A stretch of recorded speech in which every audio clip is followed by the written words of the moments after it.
Hello student, welcome to Swastik BNY's classes.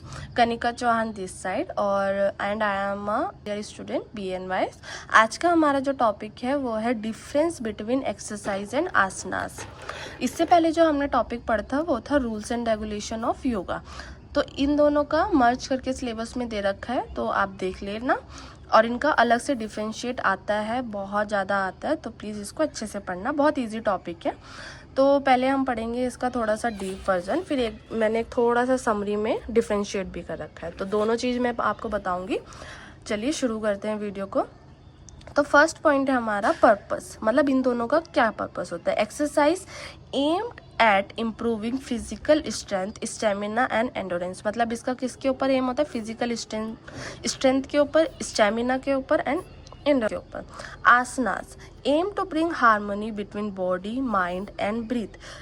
आसनास का किसके ऊपर फोकस होता है? हमारी बॉडी के ऊपर, माइंड एंड ब्रीथ, इन तीनों को हार्मनी मतलब यूनियन, एक साथ लेके चलना.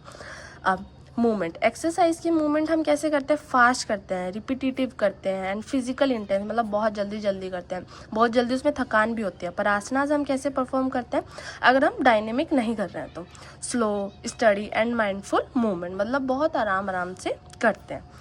ब्रीदिंग पैटर्न एक्सरसाइज में कैसा होता है? ऑफ्टन इरेगुलर और इग्नोर्ड, मतलब उसमें हम इतना ज़्यादा ध्यान नहीं रखते ब्रीदिंग का. पर आसनास में ये बहुत ज़रूरी होता है.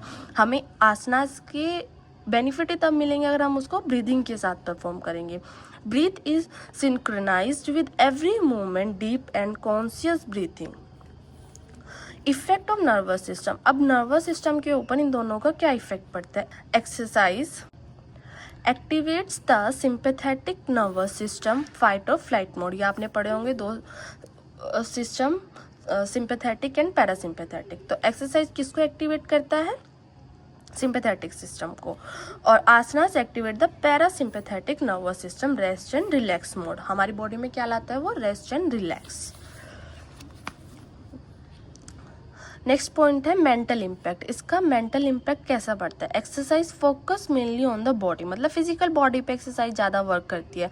ऐसा तो नहीं है कि वो एकदम से हमें पीस दे देती है या फिर हमारी माइंड में से स्ट्रेस दूर हो जाता है. हाँ, कुछ लोगों को इफेक्ट पड़ता है, पर मेनली आसनास का तो यही काम होता है.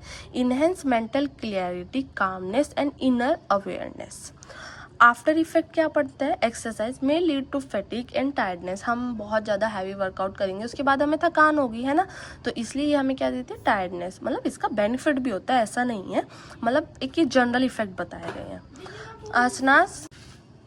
आसनास leaves you feeling refreshed and energetic. इससे हमें ज़्यादा थकान नहीं होती, हमें बहुत ज़्यादा एनर्जेटिक फील होता है. ठीक है.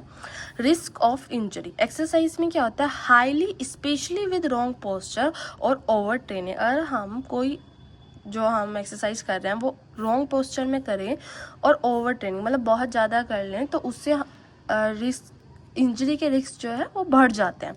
पर आसनास में कम चांसेस रहते हैं, इतने नहीं रहते as compare to exercise. Lower as it's done slowly with body awareness.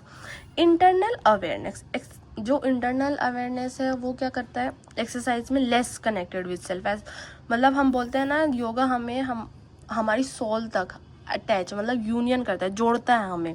पर एक्सरसाइज कनेक्ट करता है, पर बहुत एज कम्पेयर टू योगा से कम करता है. Asanas deep self awareness and mindfulness. अब इनका गोल क्या होता है? एक्सरसाइज का गोल है आउटर फिजिकल ट्रांसफॉर्मेशन, और आसनास का क्या है? इनर पीस, बैलेंस और स्पिरिचुअल ग्रोथ के लिए. तो ये फटाफट से मैंने जो आपको ये बताए हैं ये बहुत इजी हैं, कुछ इतना समझाने वाला नहीं है इसमें. पर लेकिन अगर डिफरेंस बिटवीन आता है ना, तो मेनली टीचर रिक्वेस्ट करते हैं कि आप लोग इस फॉर्मेट में लिखें, ना कि एक पैराग्राफ में या फिर ऐसे पॉइंट बना के लिखे. तो एक बार इसको भी रिकॉल कर लेते हैं. तो exercise for body fitness, strength and stamina, ये किस पे वर्क कर रहा है?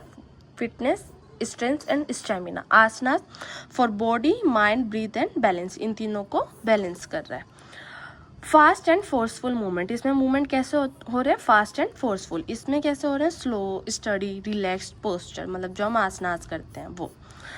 Breathing is irregular and ignored. इसमें ब्रीदिंग कैसी है? Deep, slow, conscious.